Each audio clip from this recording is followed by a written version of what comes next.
Quran. Sini. Tidak.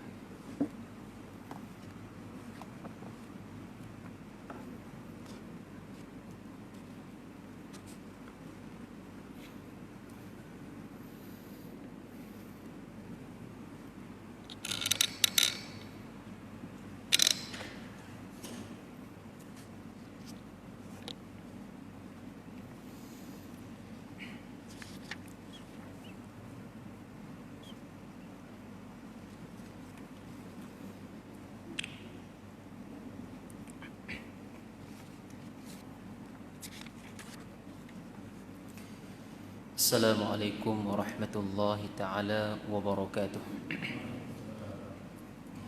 Bismillahirrahmanirrahim. Alhamdulillahi rabbil alamin. Nahmaduhu wa nasta'inuhu wa nastaghfiruh. Wa na'udzu bika min shururi anfusina wa min sayyiati a'malina. May yahdihillahu fala mudilla lahu wa may yudlilhu fala hadiya lahu. أشهد أن لا إله إلا الله وأشهد أن سيدنا محمدا عبده ورسوله اللهم صل وسلم وبارك على سيدنا محمد وعلى آله وصحبه أجمعين سبحانك لا علم لنا إلا ما علمتنا إنك أنت العليم الحكيم قال رب اشرح لي صدري ويسر لي أمري واحلل عقدة من لساني يفقه قولي آمين أما بعد. Pertama dan selamanya marilah sama-sama sekali lagi pada malam yang penuh dengan keberkatan daripada Allah Subhanahu wa taala, malam yang penuh dengan rahmat dan nikmat daripada Allah Subhanahu wa taala, marilah sama-sama sekali lagi pada malam ni kita memanjatkan setinggi-tinggi kesyukuran kita kepada Allah Subhanahu wa taala. Sekali lagi pada malam ni Allah Subhanahu wa taala memberikan kepada kita keizinan untuk kita sama-sama datang ke masjid, alhamdulillah. Dan juga Allah Subhanahu wa taala masih lagi memberi ruang kesihatan kepada kita. Masih lagi kita boleh berjalan lagi, masih lagi kita boleh mengangkat tangan kita lagi. Masih lagi kita diberi makan dan minum oleh Allah Subhanahu wa taala. Dan masih lagi kita diberi nikmat penginapan oleh Allah, masih lagi kita diberi nikmat kenderaan oleh Allah Subhanahu wa taala. Maka segala nikmat yang telah Allah kurniakan kepada kita selama ni, daripada dulu, sekarang dan juga akan datang, sama-sama kita bersyukur kembali kepada Allah Subhanahu wa taala. Asasnya adalah dengan kita melakukan segala perintah Allah dan kita meninggalkan segala larangan yang ditegah oleh Allah Subhanahu wa taala. Dan kita doakan juga moga-moga Allah Subhanahu wa taala meletakkan kita dalam kalangan orang-orang yang ikhlas serta istiqamah dalam kita menuntut ilmu, insya-Allah. Ikhlas dan istiqamah juga dalam kita beramal dengan ilmu. Ikhlas dan istiqamah juga dalam kita berjuang membela agama Allah Subhanahu wa taala, insya-Allah. Tuan-tuan muslimin muslimat yang dirahmati oleh Allah Subhanahu wa taala, malam ni saya menggantikan Ustaz Fakhrul Razi. Jadi saya tak pastilah Al-Fadhil Ustaz mengajak kita apa di sini. Cumanya saya tidak berniatlah untuk meneruskan kitab yang mungkin beliau mengajar di sini. Tapi pada malam ni tuan-tuan dan puan-puan sedikit perkongsianlah sementara kita menunggu waktu isyak ni, insya-Allah. Perkongsian kepada tuan-tuan dan puan-puan berkaitan dengan satu lafaz yang biasa kita sebut, yang boleh dikatakan setiap harilah kita akan sebut, sama ada dalam sembahyang, sebelum baca Quran ataupun dalam seharian kita. Biasanya kita akan sebut lafaz ni, tapi keilmuan berkaitan dengan lafaz yang biasa kita sebut ni kadang-kala masih lagi kurang dalam kalangan kita, iaitu perbincangan tentang apa tuan-tuan dan puan-puan. Insya-Allah pada malam ni kita bincang berkaitan dengan lafaz isti'azah. Lafaz isti'azah ataupun dengan kata lainnya lafaz a'udzubillahi minasyaitonirrajim. Lafaz ni memang biasa dalam kalangan kita. Seketika dalam sembahyang pun kita baca, sebelum baca Quran kita baca, dan juga sebelum buat apa-apalah kadang-kala biasanya kita akan baca a'udzubillahi minasyaitonirrajim. Maka lafaz a'udzubillah ni tuan-tuan dan puan-puan kita boleh bincang dari pelbagai aspek, pelbagai sudut. Yang pertamanya kita boleh bincang sudut nama dia. Apakah nama yang diberikan oleh para ulama kepada lafaz a'udzubillahi minasyaitonirrajim? Adakah dia ada nama ataupun tidak? Dan juga kita juga boleh bincang berkaitan dengan lafaz a'udzubillahi minasyaitonirrajim ketika mana kita nak baca dalam sembahyang. Kita nak baca macam mana? Adakah rakaat pertama saja ataupun kedua, ketiga dan keempat? Dan adakah lafaz a'udzubillahi minasyaitonirrajim ni dibaca secara kuat ataupun secara slow, secara sir ataupun secara jahar? Kita boleh bincang benda tu insya-Allah. Dan juga tuan-tuan dan puan-puan, kita juga boleh bincang berkaitan dengan hukum membaca a'udzubillahi minasyaitonirrajim sebelum daripada membaca al-Quran. Sebelum daripada membaca al-Quran. Dan apakah hukum ketika pertengahan bacaan Quran? Tu kadang-kadang orang tanya.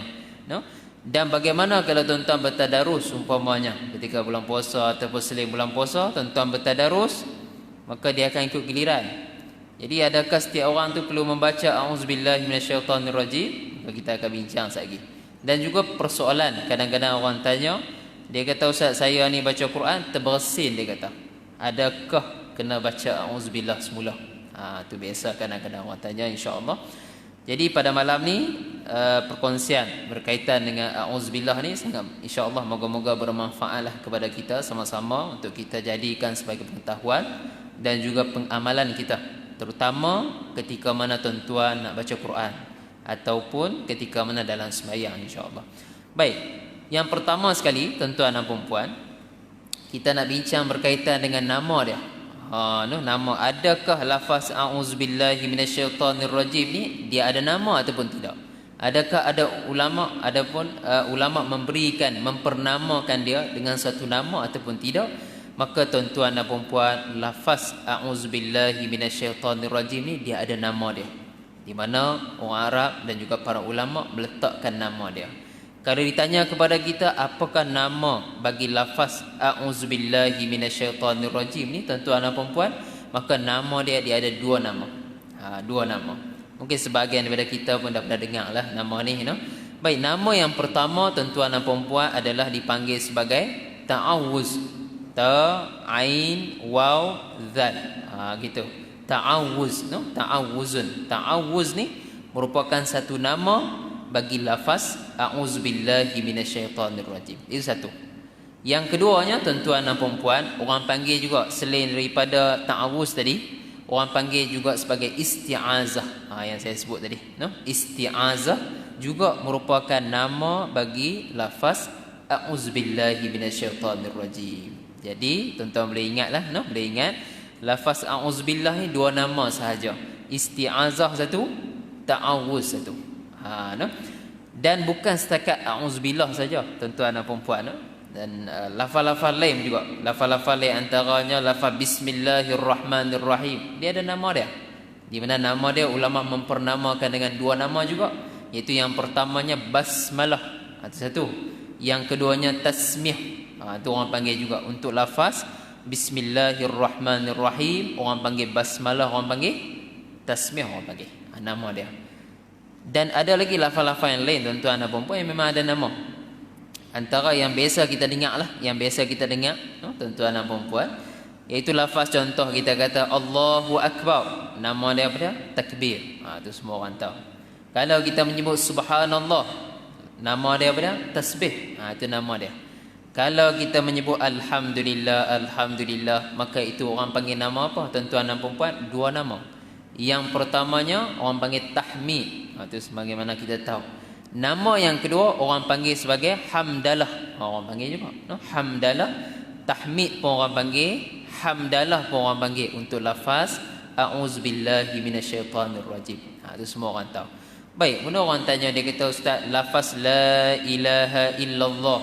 Dia kata ada nama ke tak tuan-tuan dan puan-puan? Ada nama tuan-tuan dan puan-puan. Nama dia yang pertama adalah yang biasa kita duk sebut.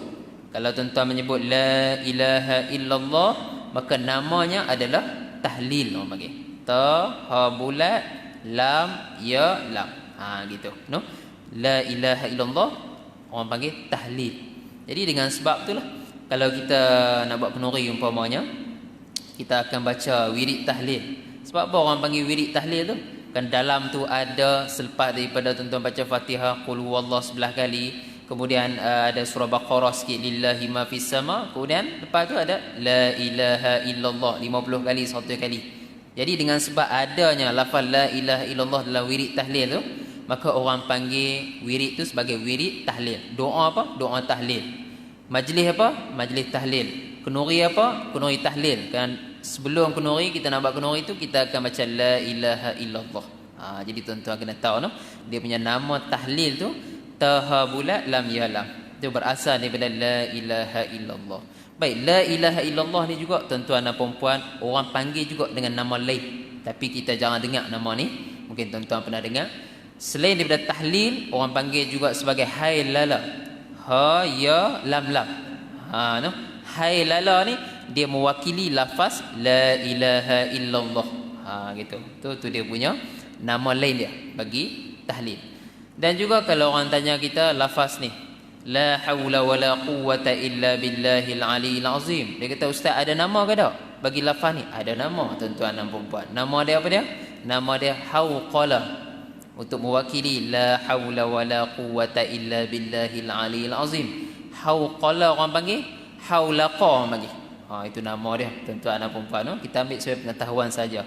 Kemudian satu lagi, hayya 'alas salah, hayya 'alal falah. Ketika tuan-tuan azan, no? Tuan-tuan iqamah, ada nama ke tak? Ada nama tuan-tuan dan puan-puan, iaitu orang panggil sebagai hayya 'ala, untuk mewakili lafaz bagi hayya 'alas salah, hayya 'alal falah, hayya 'ala. Itu orang panggil tuan-tuan dan puan-puan. No?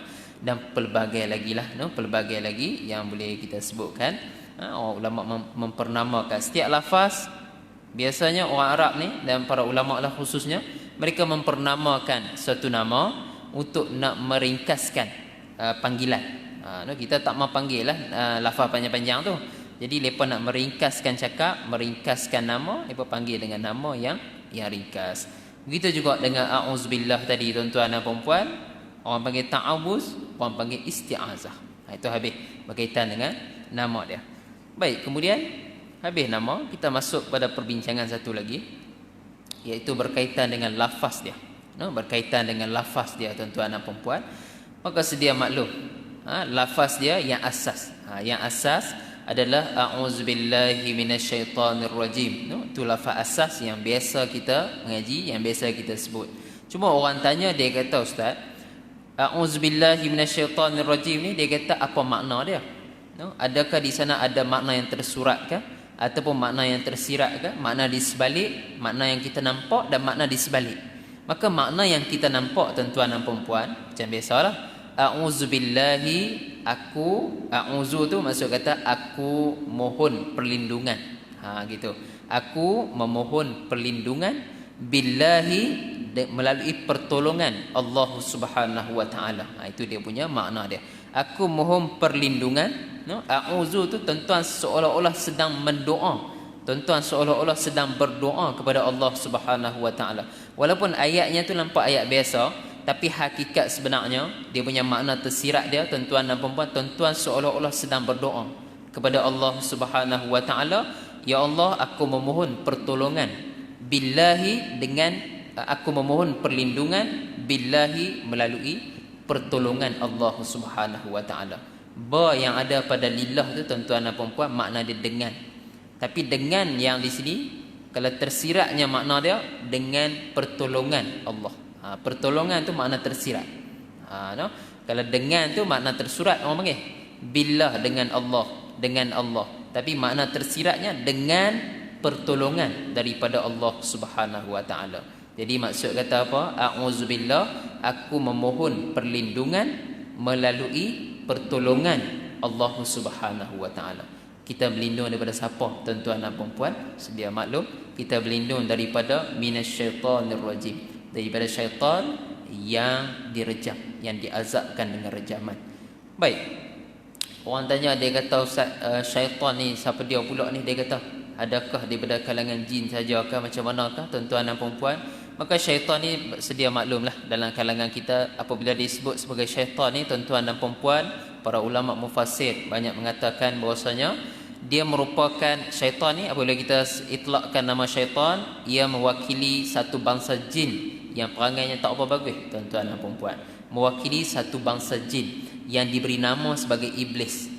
Iblis mewakili syaitan tu. Jadi syaitan ni satu bangsa lah. Satu bangsa macam kita, bangsa Melayu ada, bangsa Arab ada, bangsa Nur, bangsa ni. Jadi jin pun dia lebih kurang macam tu lah. Lebih kurang macam tu. Dia ada bangsa dia, yang mana bangsa yang digelar sebagai iblis ni adalah bangsa yang tak apa nak elok. Perangai tak elok, yang sentiasa mewas-waskan hati-hati manusia. Di sana ada jin-jin yang bagus-bagus, tuan-tuan dan puan-puan. Jin yang tak kacau kita pun ada. Jin Islam, jin kafir. Yang mana tak kacau kita pun ada. Yang jin kafir yang kacau kita pun ada. Jin yang digunakan untuk sihir pun ada. Itu jin yang memang menjadi khadam kepada orang-orang tertentu, yang mana disuruh untuk pi kacau orang. Maka jin yang dimaksudkan syaitan ni di sini, tuan-tuan dan puan-puan, jin yang sesa memberi was-was kepada kita, yang dipanggil sebagai iblis tu. Cuma orang tanya, dia kata, Ustaz, kenapakah iblis tadi dipanggil sebagai syaitan? Dia kata, adakah syaitan ni dia ada makna yang tertentu yang boleh dikaitkan dengan sifat iblis tadi? Maka tuan-tuan dan puan-puan, kalau kita tengok makna dia boleh kait dengan iblis tadi. Maka syaitan ni nak diterjemah dalam bahasa Melayu, nak diterjemah dalam bahasa Melayu secara directnya, kita terjemah, translate tu dalam bahasa Melayu, dia boleh dua makna. Yang pertamanya, tuan-tuan dan puan-puan, ni makna syaitan. Makna syaitan, kita kena tahu makna ni. Kerana apa kita menyebut tu, bila mana tuan-tuan menyebut syaitan, tuan-tuan lebih tadabbur makna dia. Tadabbur dengan cara untuk kita nak menghina syaitan lagi lah. Maka syaitan yang pertama ni, dia punya makna dia berasal daripada kalimah syaitana, shin ta nun. Syaitana, kata dasar dia orang panggil. Baik, syaitana ni kalau tuan-tuan nak terjemah dalam bahasa Melayu, tuan-tuan dan puan-puan, dia bermaksud kata seerti dia ba'uda. Ba'uda ni nak diterjemah dalam bahasa Melayu adalah jauh. Jauh, tuan-tuan, jauh dengan kita. Jadi orang tanya, apa maksud jauh tu, Ustaz? Apabila kita sebut syaitan, syaitan jauh-jauh. Apa maksud jauh ni, tuan-tuan dan puan-puan? Maksud kata ulama mentafsirkan lagi. Jauh tu adalah dengan maksud jauh daripada rahmat Allah Subhanahu wa taala. Jadi syaitan yang perangai tak apa bagus ni, tuan-tuan dan puan-puan, mereka ini jauh daripada rahmat Allah Subhanahu wa taala. Jadi apabila tuan-tuan menyebut syaitan, kita seolah-olah sedang berdoa menghinakan lagi syaitan. Syaitan ni jauh lagi rahmat Allah, jauh lagi. Jadi dengan sebab tu, jangan kita duk panggil manusia lah, kawan-kawan kita umpamanya walaupun perangai tak apa bagus, tuan-tuan dan puan-puan, ni kita panggil dengan syaitan, tak apa elok. Tak apa elok. Dan apatah lagi kita mempernamakan anak-anak cucu kita dengan nama yang seumpama, bukan nama syaitan lah, tapi nama-nama yang seumpama, yang makna-makna tu lebih-lebih kurang dengan makna yang tak elok. Kita mungkin tak perasan makna dia, tuan-tuan dan puan-puan.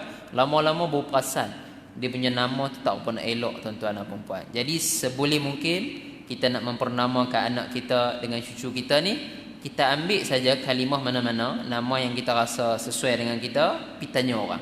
Itu sahaja. Pi tanya orang yang ahli bahasa lah biasanya.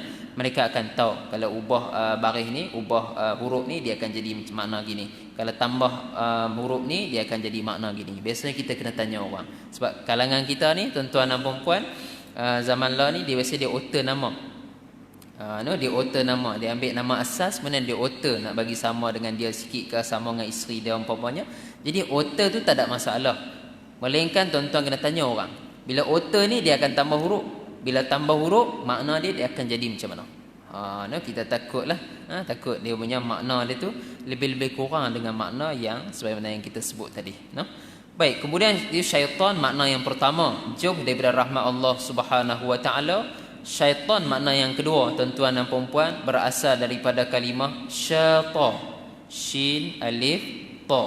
Ini sebagai ulama kata, syaita ni maksud daripada ihtaraqa. Ihtaraqa ni kita nak terjemah dalam bahasa Melayu, tuan-tuan dan puan-puan, adalah terbakar. Terbakar. Jadi sesuai dengan iblis jin ni, dia dicipta daripada api. Jadi sesuai dengan sifat dia, dipanggil sebagai syaita, iaitu syaitan. Syaitan dengan makna terbakar. Tapi makna yang pertama tadi, dia lebih sesuai lah untuk kita menghinakan syaitan ni. Jadi apabila kita sebut syaitan, tadabbur makna tu. Tadabbur makna tu seolah-olah kita berdoa, moga-moga Allah jauhkan lagi syaitan ni daripada rahmat Allah Subhanahu wa taala. Baik. Habis tuan-tuan dan puan berkaitan dengan makna dia. Kemudian orang tanya, dia kata, Ustaz, auzubillahi minasyaitonirrajim ni dia kata macam mana pula ni? Ketika mana kita nak baca Quran ni, dia kata, adakah auzubillah ni sebahagian daripada Quran? Lafaz auzubillah tu, adakah dia macam bismillah ke? Bismillah ni sebahagian daripada Quran. Adakah auzubillah ni sebahagian daripada Quran juga ke, tuan-tuan dan puan? Dan apakah hukum tuan-tuan membaca auzubillah sebelum daripada tuan-tuan membaca Al-Quran? Adakah wajib? Adakah sunat? Maka tuan-tuan dan puan, ijma' para ulama ataupun kita kata bersepakat para ulama 4 mazhab ni, mazhab Hambali, mazhab Abu Hanifah, mazhab Maliki dan juga mazhab Al-Imam Syafi'i, bersepakat bahawasanya a'udzubillahi minasyaitonirrajim ni bukanlah sebahagian daripada Quran. Dia bukan. Maksud kata dia lafaz terasing. Yang bismillahirrahmanirrahim itu merupakan sebahagian Quran, sebahagian Fatihah, sebahagian daripada Fatihah, bismillah. Tapi a'udzubillah ni dia merupakan lafaz yang terasing daripada Al-Quran. Tapi tuan-tuan dan puan, meskipun dia lafaz yang terasing daripada Al-Quran, tapi dia adalah diubah suai daripada lafaz Quran juga, no? Di mana lafaz a'udzubillah ni sedia maklumlah saya rasa, dia diubah suai daripada satu ayat Allah Subhanahu wa taala yang Allah sebut dalam surah An-Nahl ayat yang ke-98, a'udzubillahi minasyaitonirrajim, di mana Allah sebut fa iza qara'tal Quran fasta'iz billah minasyaitonirrajim. Tuan-tuan pun ingatlah ayat tu, saya rasa tak ada masalah dah, no? Fa iza qara'tal Quran fasta'iz billahi minasyaitonirrajim. Surah apa tuan-tuan nama? Suratul Nahl ayat yang ke-98 juzuk yang ke-14. Tuan-tuan boleh tengoklah untuk kita nak nampak dia punya ayat dia. Baik. Apa makna dia, no? Ayat tadi, fa iza qara'tal Quran, apabila kamu hendak membaca Quran. Apabila kamu hendak membaca Al-Quran, fasta'iz billah, maka hendaklah kamu mohon perlindungan melalui pertolongan Allah Subhanahu wa taala minasyaitonir rajim, daripada syaitan yang direjam. Itu asas ayat tu tuan-tuan dan puan yang Nabi ambil, Nabi otor, Nabi ubah suai, Nabi baca sebelum daripada nak baca Quran, no? Sebelum daripada nak baca Quran, dan termasuk sebelum tidur Nabi baca, tuan-tuan dan puan. Baik.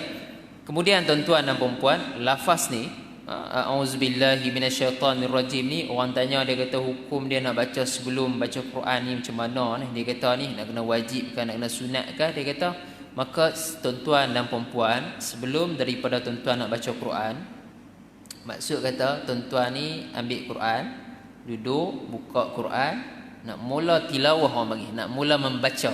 Dalam bahasa Arab orang panggil mula tilawah. Baik, apabila nak mula saja, nak mula tilawah, tadi buat ajar lain, kemudian nak main nak baca Quran, tuan-tuan nak mula tilawah, maka tuan-tuan dia ada dua pandangan dalam masalah ni. Ada sebahagian pandangan menghukumkan wajib tuan-tuan baca a'udzubillahi minasyaitonirrajim. Ini dalam mazhab kita Syafi'i. Tapi pandangan ni dia tak berkuat. Pandangan yang kata wajib membaca a'udzubillahi minasyaitonirrajim. Di sana ada pandangan yang kedua tuan-tuan dan puan yang menyatakan bahawasanya sunat sahaja untuk tuan-tuan membaca a'udzubillahi minasyaitonirrajim. Jadi selama ni kita berpegang dengan pandangan mana? Pandangan yang sunat. Jadi apabila sunat, terpulang kepada tuan-tuan. Kalau tuan-tuan rasa nak baca, silakan, tak ada masalah apa. Kalau rasa tak mau baca pun tak apa, tak ada masalah apa. Cumanya dia sunat yang agak dituntut kepada kita untuk kita baca sebelum daripada membaca Al-Quran. Baik. Orang tanya, dia kata, Ustaz, saya ni nak mula baca Quran ni, dia kata buka awal surah, dia kata di pertengahan surah. Maka adakah pertengahan surah juga kena baca a'udzubillah juga, tuan-tuan dan puan? Maka nak baca a'udzubillah ni sebaik saja tuan-tuan duduk nak mula baca Quran, tak kira di mana, tak kira awal surah, tak kira pertengahan surah, tuan-tuan baca a'udzubillah. Itu dia punya hukum dia lah. Dia punya hukum dia sunat untuk kita baca a'udzubillahi minasyaitonirrajim. Tak kira mula surah, tak kira pertengahan surah, tak kira akhir surah, tak ada masalah. Baik. Tapi dia kata, Ustaz, saya ni di pertengahan surah ni, maksud saya baca Quran, dia kata baca apa semua, kemudian saya berhenti, dia kata berhenti tu, dia kata saya pergi tandas dulu, pergi ambil wuduk dulu apa semua, pergi makan-makan dulu apa semua, mai balik nak baca Quran, maka adakah disunatkan kepada tuan-tuan dan puan-puan, kepada kita untuk membaca a'udzubillahi minasyaitonirrajim semula? Maka jawapannya sunat tuan-tuan dan puan-puan. Kerana tuan-tuan dah memutuskan tilawah, tuan-tuan pergi buat kerja lain. Kemudian mai balik nak baca Quran, mula a'udzubillah balik. Boleh faham no tuan-tuan dan puan-puan. Kemudian orang tanya, dia kata, "Ustaz, saya ni duk baca-baca Quran," dia kata. Baca, terbersin dia kata. Terbatuk dia kata. Jadi apabila terbersin, tuan-tuan sudah pasti bacaan kita terberhenti. Terberhenti. Maka apabila terberhenti, adakah bila mana kita nak sambung balik ayat seterusnya tu, adakah disunatkan kepada kita, adakah dituntut kepada kita untuk membaca a'udzubillah semula? Maka jawapannya tidak dituntut tuan-tuan dan puan-puan. Apabila kita berhenti bukan atas kesengajaan kita. Tu tuan-tuan kena faham benda tu. Kita terberhenti bacaan Quran tadi bukan atas kesengajaan kita, maka jawapannya tuan-tuan tak perlu isti'azah. Maksud tidak dituntut kepada kita untuk isti'azah. Kerana tuan-tuan masih lagi dalam tilawah. Kita terus macam biasa, tak ada masalah. Lepas tu orang tanya lagi tu, dia kata, "Ustaz, saya ni," dia kata, "mengajak Quran." Dia kata, "nak mengajak Quran, bila mana mengajak Quran ni kita baca Quran pas semua, muat ikut, baca muat ikut. Tak ada satu tempat tu kita kena terang hukum tajwid." Jadi dia kata apabila saya baca Quran, saya nak terang hukum tajwid, pada saat saya nak sambung baca balik, maka bila nak sambung baca balik tu, adakah kena auzubillah semula? Tu biasa orang tanya macam tu. Maka tuan-tuan dan perempuan, kalau tuan-tuan berada dalam situasi tu, tuan-tuan jenis memberi penerangan dalam bacaan Quran tu, tuan-tuan memberi penerangan sama ada tajwid ataupun tafsirnya ataupun apa-apa yang masalah yang berkaitan dengan Quran yang tuan-tuan tengah baca tu. Maka kalau tuan-tuan terberhenti disebabkan benda-benda tadi, tuan-tuan nak memberi penerangan tajwid atau tafsir, maka tuan-tuan nak sambung balik, tidak dituntut kepada kita untuk membaca a'udzubillahi minasyaitonirrajim, memadai yang mula-mula tadi. Kerana tuan-tuan berhenti tadi atas maslahah Quran, atas kepentingan Quran, atas benda yang berkait dengan Quran, tak ada masalah. Tapi kalau tuan-tuan berhenti menyembang-nyembang dulu umpamanya, tak boleh lah tuan-tuan dan perempuan. Yang tu kita patah balik, kita kena baca a'udzubillahi minasyaitonirrajim. Tak kira di mana, awal surah ke, pertengahan surah ke, tak kisah tuan-tuan dan perempuan. Baik, habis benda berkaitan dengan membaca a'udzubillahi minasyaitonirrajim ketika mana membaca Al-Quran. Jadi konsep asas dia adalah a'udzubillah ni tuan-tuan dan perempuan, mula tilawah. Mula nak tuan-tuan nak baca bagi diri tuan-tuan. Kalau ada sedang tilawah tak perlu. Tak perlu kita baca auzubillah. Baik, kemudian orang tanya. Dia kata tadarus tadi, dia kata, "Saya ni," dia kata, "duk tadarus selalu." Dia kata, bulan-bulan puasa apa semua tadarus ni, tuan-tuan dan puan-puan sedia maklumlah, yang kefahaman yang biasa kita buat ni dalam kalangan kita adalah kita baca bergiliang. Kita baca bergiliang. Tadarus ni dia sebenarnya baca bergiliang jugalah, tak ada masalah. Cumanya bacaan dia perlu ada teguran daripada orang lain. Itu orang panggil tadarus. Dia baca, kemudian ada orang lain dengar. Banyak ada orang lain perbetulkan dan sebagainya. Itu baru mudarasah. Mudarasah ni kita saling mempelajari berkaitan dengan Al-Quran. Jadi yang kita dah buat tak ada masalah dah. Okey dah, tak ada masalah. Cuma masalah dia adalah, dia kata, "Ustaz, tadarus ni," dia kata, "kadang-kadang ada 5-6 orang," dia kata, atau 4 orang. Dia kata si A nak mula baca, dia kata sudah pasti a'udzubillah baca, dituntut kepada dia untuk baca a'udzubillah, itu sedia maklum. Kemudian habis si A baca apa, dia baca aja habis satu muka contoh. Si B pula nak sambung muka kedua, maka adakah si B tadi dituntut kepada dia untuk membaca a'udzubillahi minasyaitonirrajim, dan juga kemudian habis si B baca, si C pula adakah dituntut kepada dia untuk auzubillahi minasyaitonirrajim? Maka tuan-tuan dan perempuan, si A tadi, orang yang mula tadi, kita sedia maklum, dia nak mula tilawah. Bila mula tilawah, auzubillah lah dia. Macam tu. Kalau kata dia di awal surah, bismillah lah dia. Kalau kata di pertengahan surah, pilih nak baca bismillah tak apa, tak mau baca pun tak apa. Auzubillah baca. Itu untuk orang awal. Baik, kemudian sambung orang kedua. Orang kedua ni dia kata saya nak baca auzubillah ke tak? Maka tuan-tuan dan perempuan tanya dia, tadi dia baca Quran ke tak? Sebab dia tak baca, dia hanya dengar kawan dia baca. Jadi Orang kedua ni dia nak mula tilawah untuk diri dia. Jadi apabila nak mula tilawah, dia dituntut untuk membaca a'udzubillah bagi pihak diri dia. Macam tu tuan-tuan dan puan-puan. Jadi sebaik saja habis si A tadi, dia pun si B tadi a'udzubillahi minasyaitonirrajim nak baca. Tuan-tuan nak baca secara kuat, slow, terpulang, tak ada masalah apa. Sebagai ulama dia kata kalau baca ramai-ramai baca kuat. A'udzubillahi minasyaitonirrajim, nak bagi orang bagi bersedia. Orang nak tengok kita baca bersedia, orang bersedia untuk orang dengar. Sebahagian kata baca slow pun tak apa. Tak ada masalah. Nak baca kuat boleh, slow pun boleh. Baik. Kemudian habis si B baca apa semua habis. Sisi pula tuan-tuan dan perempuan, sisi ni dia nak baca auzubillah ke tak? Dia tuntut juga. Kenapa dia nak mula tilawah untuk diri dia tuan-tuan dan perempuan? Habis sisi, CD pula. CD pun sama, dituntut kepada dia untuk membaca a'udzubillahi minasyaitonirrajim. Habis CD tuan-tuan dan perempuan, patah balik kepada si A. Biasalah dia ada pusing gitu. Kalau berapa kali pusingan kan umpamanya, habis CD ni patah balik kepada si A. Orang tanya pula, dia kata, Ustaz, si A ni kita nak kena baca a'udzubillah, dituntut ataupun tidak untuk membaca a'udzubillahi minasyaitonirrajim? Maka tuan-tuan dan puan-puan, para ulama bincang benda ni, terutama ulama qura' ni, dia membincang benda ni, di mana mereka menyebut bahawasanya tengok kepada si A tu, tengok kepada situasi dia.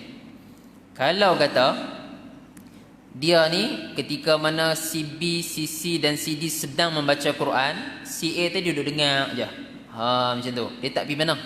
Dia kira dengar menyembang apa semua tak. Dia dengar saja tuan-tuan dan perempuan. Maka apabila dia sentiasa mendengar saja, bila sampai je giliran dia, maka memadai dah isti'azah tadi.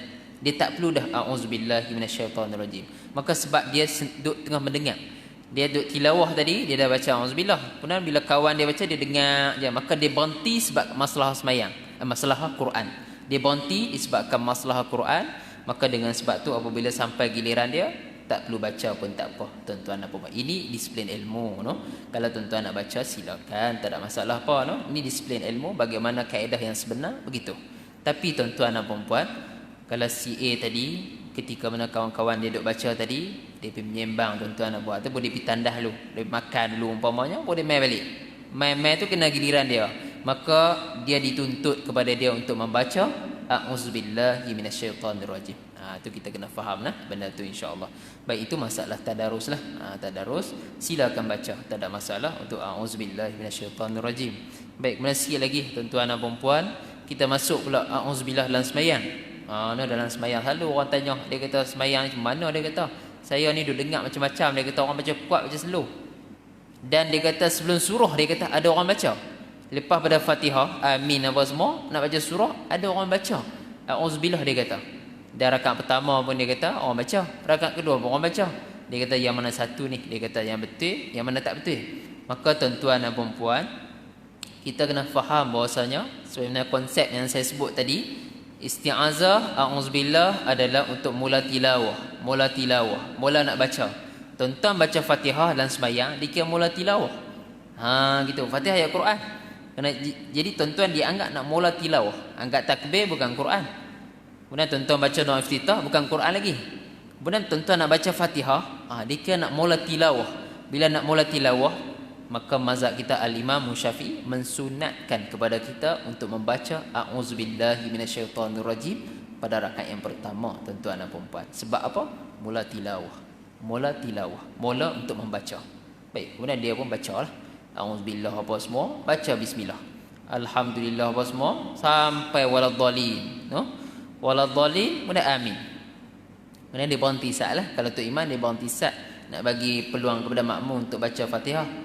Habis apa semua dia berhenti sat, kemudian dia pun nak mula baca surah. Tuan-tuan nama ni rakaat pertama, dia nak mula baca surah. Maka dia kata saya ni nak kena baca auzubillah pula kan? Maka tuan-tuan dan puan-puan, dalam mazhab kita Al-Imam Syafi'i yang kita beramal kita di Malaysia ni, tidak sunat untuk tuan-tuan baca a'udzubillah sebelum daripada surah dalam sembahyang tu. Dia memandai dah a'udzubillah tadi.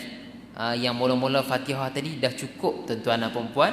Di mana tuan-tuan sedang tilawah, baca Fatihah apa semua, kemudian berhenti sat masalah sembahyang, kepentingan sembahyang, sebab sembahyang, berhenti tak ada masalah. Kemudian sambung nak baca surah. Jadi tuan-tuan masih dalam tilawah orang bagi. Jadi bila masih dalam tilawah sepanjang tu, tak payah baca auzubillah dah. memadai dengan a'udzubillah yang tadi, tuan-tuan dan puan-puan, no? Kemudian dia kata tak apalah ustaz, rakaat pertama saya dah faham dah, dia kata. Habis tu dia kata tak imam rukuk, sujud, bangun dari sujud. Bangun daripada sujud kedua, nak bangun berdiri. Nak rakaat yang kedua. Bila nak rakaat yang kedua, tuan-tuan dan puan-puan, kita nak mula Fatihah balik, adakah rakaat yang kedua tu disunatkan balik untuk membaca a'udzubillahi minasyaitonirrajim? Itu biasa orang tanya. Maka tuan-tuan dan puan-puan, benda ni ada pelbagai pandangan. Dalam mazhab kita Al-Imam Syafi'i, pandangan yang kuat tuan-tuan dan puan-puan adalah rakaat kedua, rakaat ketiga, keempat dan seterusnya. Kalau semain tarawih sampai 20 rakaat apa semua, setiap rakaat tu disunatkan kepada kita untuk membaca a'udzubillahi minasyaitonirrajim sebelum daripada baca Fatihah. Itu tuan-tuan kena ingat. Ini mazhab kita Al-Imam Syafi'i, pandangan yang kuat. Pandangan yang kuat. Di sana ada pandangan yang tak kuat. Pandangan yang kurang kuat, dia kata rakaat pertama saja, kedua ketiga tak payah baca. Tapi pandangan yang kuat, yang seeloknya kita beramal lah tuan-tuan dan puan-puan, kedua, ketiga, keempat seterusnya baca a'udzubillahi minasyaitonirrajim. Orang tanya sebab apa ni, dia kata ustaz nak kena baca balik a'udzubillah, tak cukup kan dengan rakaat yang pertama tadi? Maka tuan-tuan dan puan-puan, kita baca a'udzubillahi minasyaitonirrajim pada rakaat yang kedua ni adalah disebabkan rakaat yang pertama tadi habis baca surah, kita rokok. Bila rokok, dia putuskan tilawah kita. Dia dah memutuskan tilawah kita. Kita dah buat kerja lain, rokok, sujud apa semua. Maka kemudian kita bangun rakaat yang kedua, tuan-tuan dan puan-puan, maka kita disunatkan kembali untuk membaca a'udzubillahi minasyaitonirrajim. Jelas tuan-tuan dan puan-puan. Kemudian sikit lagi, orang tanya a'udzubillah ni kita nak baca kuat ke slow, nak baca kuat ke, baca jahar ke sir. Maka tuan-tuan dan puan-puan, a'udzubillah pandangan yang kuat dalam mazhab kita Syafi'i, baca slow. Tak kira sembahyang maghrib, isyak, zuhur, asar, tak kisah. Tapi ada pandangan kedua, baca kuat sikit. Macam tu. Jadi terpulanglah kita beramal yang mana pun tak ada masalah tuan-tuan dan puan-puan. Nak baca kuat silakan, baca slow pun tak apa, tak ada masalah. Kemudian satu lagi tuan-tuan dan puan-puan, orang tanya, dia kata ustaz saya a'udzubillahi minasyaitonirrajim ni, dia kata saya dengar lafaz macam-macam, dia kata ada orang tambah, ada orang kurang, dia kata. Maka tuan-tuan dan puan-puan, lafaz-lafaz yang tambah tu tak ada masalah. Contoh, a'udzubillahi samii'al 'alim minasyaitonirrajim. Tak apa yang tu memang Nabi pun tambah, tak ada masalah. Dia ada lafaz-lafaz yang memang ulama menambahkan. Ada ulama tambah macam ni, a'udzubillahi minasyaitonirrajim innallaha huwas samii'ul 'alim. Pun ada. Ada ulama tambah macam ni, a'udzubillahil azim minasyaitonir rajim. A'udzubillahil azim minasyaitonir rajim. Tu ada ulama tambah. Ada ulama tambah panjang lagi, a'udzubillahil azim mis-sami'il alim minasyaitonir rajim. Pun ada juga. Dia pelbagailah tuan-tuan dan puan-puan yang boleh kita sebutkan di sini. Tapi ada satu lafaz yang jarang kita dengar, tapi jarang kita tambah-tambah ni, tapi disebut oleh al-Imam Ibnu Jazari dalam kitab dia. Dia kata apa? Ada tambah macam ni, a'udzubillahil azim wa biwajhihil karim wa sultanihil qadim minasyaitonir rajim. Pun ada tuan-tuan dan puan-puan. Dan pelbagai lagi lah lafaz yang disebut di sini, yang mana penambahan-penambahan tadi tak ada masalah untuk kita nak tambah. Untuk kita tambah tak ada masalah. Nak ikut tambahan ulama pun tak apa, nak kita tambah sendiri pun tak apa. Tapi tambah sendiri, tuan-tuan pastikan makna yang kita tambah itu tidak lari daripada makna yang sebenar, makna yang asal, tuan-tuan dan puan-puan. Jadi saya rasa cukup sekadar itulah pada malam ni. Insya-Allah pun dah masuk, tuan-tuan dan puan-puan. Jadi moga-moga bermanfaat kepada kita, insya-Allah, perkongsian berkaitan dengan lafaz isti'azah yang kita bincangkan secara terperinci pada malam ni. InsyaAllah moga-moga kita beramal, kita dapat sampaikan kepada sahabat-sahabat kita, insyaAllah. Aqulu qawli hadza wa astaghfirullahal azim li wa lakum. Wassalamualaikum warahmatullahi ta'ala wabarakatuh. Bismillahirrahmanirrahim. Allahumma arhamna bil Qur'an waj'alhu lana imaman wa nuran wa hudan wa rahmah. Allahumma zakirna minhu ma nusina wa 'allimna minhu ma jahilna warzuqna tilawatahu ana al-laili wa atrafan nahar واجعله لنا حجة يا رب العالمين. ربنا آتنا في الدنيا حسنة وفي الآخرة حسنة وقنا عذاب النار. وصلى الله على سيدنا محمد وعلى آله وصحبه وسلم والحمد لله رب العالمين. تقبل الله منا ومنكم.